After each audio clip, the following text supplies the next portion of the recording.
Okay, guys, I'm going to be reading part 2 of chapter 4. So I'm starting at the top of page 50 when Julius just went to see what is happening with all the animals that are not being treated like Boots is being treated.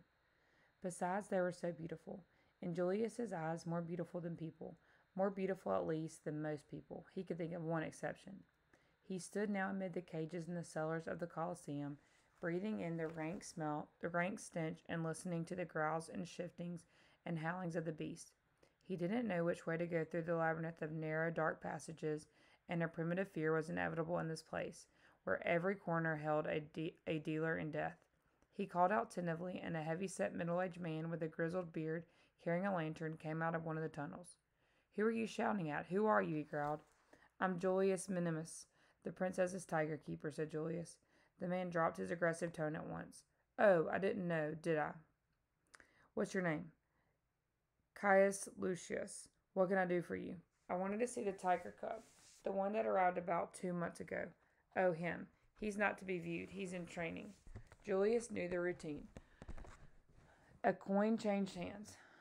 "One can always make exceptions for a specialist," said Caius. "Follow me and don't get too near the cages."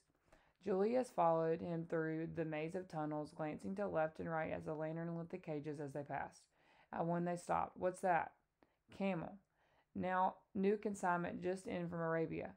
"Never seen one before?" Julius, staring at the strange, humpbacked creature, shook his head.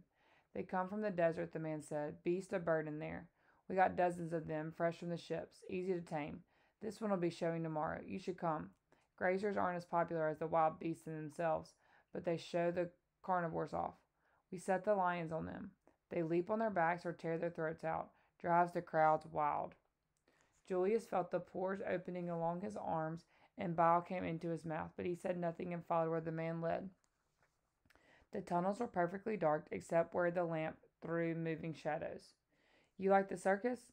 Julius hesitated. "The fights can be good," he temporized.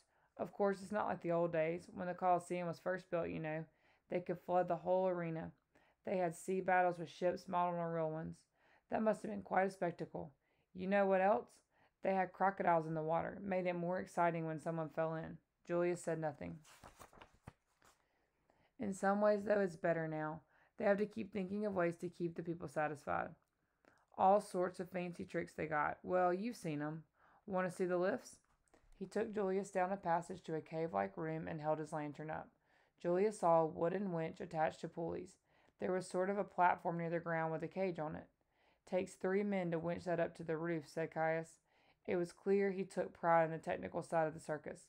"Beyond that, of course, there's the floor of the arena. See that trapdoor up there? Look, I'll show you." He turned another wheel and a square-shaped drop-down. The cave was abruptly flooded with sunlight from above. The beast, whatever it is, hauled up to the floor of the arena and released. "Can't get back down, has to rush into the ring, and then look out, whoever's in its way." He turned the wheel back, and the trapdoor creaked shut again. They resumed their walk through the darkness. "Go to the palace a lot, then, do you?" asked the man, who seemed more friendly now. "Oh, yes, very often." "Ever see anything of a serving woman called Bella?" "I don't think so. Caesar has many servants. I don't know their names."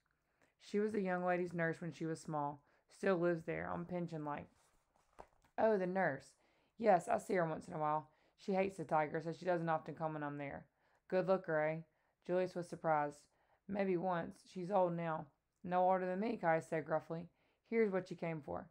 They turned a corner in the tunnel, and in front of him, as the man raised the lantern, Julius saw the brother of Boots. He stopped and stared. Already there was a marked difference between the two. Boots had grown bigger, but also fatter. Aurelia loved to feed him, and she gave him more than he really needed. This one was lean, strong, powerful, and taller when he stood up, as he now did, rising to his feet with slow, feline grace as Julius drew near. "Careful, he's a mean one. If you go too close, he can—" Without warning, the tiger leaped toward him. His mouth was open in a furious snarl, and his claws, no muffling here, stretched themselves between the bars in a downward swipe. Julius saw them, long, curved, sharp as knives. If either man had been standing against the cage, his belly would have been ripped open. Julius instinctively jumped back. "Phew, he is fierce. Was he like this when he first came?" "Well, we've helped his temper along a little," said the man with a smirk. "And we don't feed him more than just enough to keep him alive and active. He'll be ready for his first bout in the arena soon. By then, he'll be so eager to vent his rage and to make a good meal of someone, he'll give the crowd their money's worth. Take it from me. Will he be killed in his turn? Caius shrugged. Well, most of them die in the end, but he'll give a good account of himself first. I pity whoever's up against him. You pity them? Julius asked, startled. The man glanced at him. Manner of speaking, he said. You can't afford pity in my job. They're all just slaves, really, aren't they? Animals and men alike. Slaves, criminals, prisoners of war. It's all they're fit for, to entertain the crowds and glorify Caesar. He ran his stick across the bars of the cage, and the tiger glared and backed off, as if preparing to spring again, but he didn't. He growled and muttered, and then lay down on his side, his eyes closed, as if disdaining his tormentors. What's he called? Asked Julius, watching him, thinking what it might be like to be in the tiger's hide in his head. What's he called? Repeated the man. Do you think I've nothing better to do than give them all names? I'll call him Brute when I'm provoking him. The tiger opened his eyes and lifted his great bicolored head. Well, look at that, exclaimed Caius. I'll go to Tartarus if you don't know his name. Whoever saw the like. He's intelligent, then? So it seems. The dogs and that, they're quite sharp. You can train 'em to come to a whistle. Do what you tell 'em. There was a dog here once, wild when he came, but I managed to teach him tricks. Got so he knew me. I tried to buy him, but I couldn't. Sorry when he went. He glanced overhead. And the elephants. He went on after a moment. Now there's a clever beast and no mistake. You can't help respecting elephants. They know what's happening to them, and they know what's happening to their fellows, almost like us. Did you ever hear tell about a time, centuries ago, when Pompey was emperor, when he ordered a half a dozen elephants into the arena and set 20 starving lions on them? And when they were downed and being eaten but still alive, they lay there making such sounds and put up their trunks as if they was beseeching pity, or a saying of their death prayers. That was one time the crowd didn't like it. They say that 50,000 people rose to their feet as one man and wept and cursed Caesar and shouted for the elephants to be spared. That was a sight to fill with pity, if you like, but it was too late by then. Julius swallowed hard. The pictures in his mind almost unmanned him. Is that the only time? What? That the crowd has been on the side of the animals? Caius scratched his beard. The only time I've heard of. It was only because the elephants were so big and sorrowful somehow. There was a long silence while they watched the tiger, each with his own thoughts. When Caius spoke again, his voice was very quiet, as if he were afraid one of his fellows would hear him. It does go to your heart sometimes to see something so magnificent. Yes, magnificent. When you see something so magnificent brought low just to make the crowds happy. Doesn't it ever seem wrong to you? Julius asked eagerly. The man seemed to come back to himself. He gave Julius a look, whether of contempt or of warning. Julius couldn't tell. You be no good round here. You best get back to your pampered house cat and leave the circus to men who've put a callous on their feelings for the emperor's sake. Go on about your business now. I've got work to do. When the two legs had gone, Brute sat up and began to groom himself. He never did this when any two legs were watching. He got such comfort and satisfaction out of licking and cleaning his fur that he had a sense of intrusion if he wasn't alone. He couldn't do it when he was filled with hatred and fury, only when he felt calm, and for that he needed to be by himself. The rocky hole he lived in was to him like the worst nightmare of imprisonment would be to a human being. There was no natural light. The air was fetid. It brought him no more than a tantalizing whiff of anything natural and good.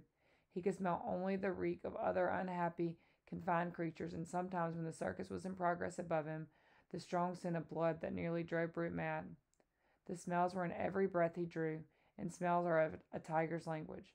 The hate and fear of his fellow prisoners, the bloodletting and the terrifying roars of the crowd above had become part of him. They fed his rage and strengthened it. He still missed his brother, but in a less focused way. When he lay down to sleep on the hard stone floor, he felt an absence, a vacancy where the other ought to be. He didn't visualize him or grieve for him. He just felt incomplete. In the cage opposite him was an old bear. This bear had been in the circus for a long time. He had appeared in the arena often and was a favorite with the crowds, which explained why he was still alive. When he loped into the ring on all fours or was led in on a chain on his hind legs, the crowd would roar their recognition and throw bits of food to him, which he was sometimes allowed to eat. His performance was to fight off dogs that were set to bait him. In the early days, he had to fight desperately against a pack of them, but nowadays only a few dogs were sent on him, and care was taken that he not be outmatched. He was nearly always able to throw himself back on his haunches, grasp the springing animals in his great arms, and hug them to death one by one, keeping the others off with snapping teeth. but he never escaped without some bites. His thick brown fur was bald in places where the scars had healed. The bear was the only animal Brute ever saw come back down from above. When the bear was injured, the tiger would scent the blood and yowl. It was mostly from the bear that Brute received his sense that when animals went up there, terrible things happened.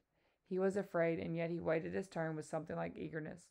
He wanted to fight, rend, and kill, and up there, his instincts told him, that was what happened.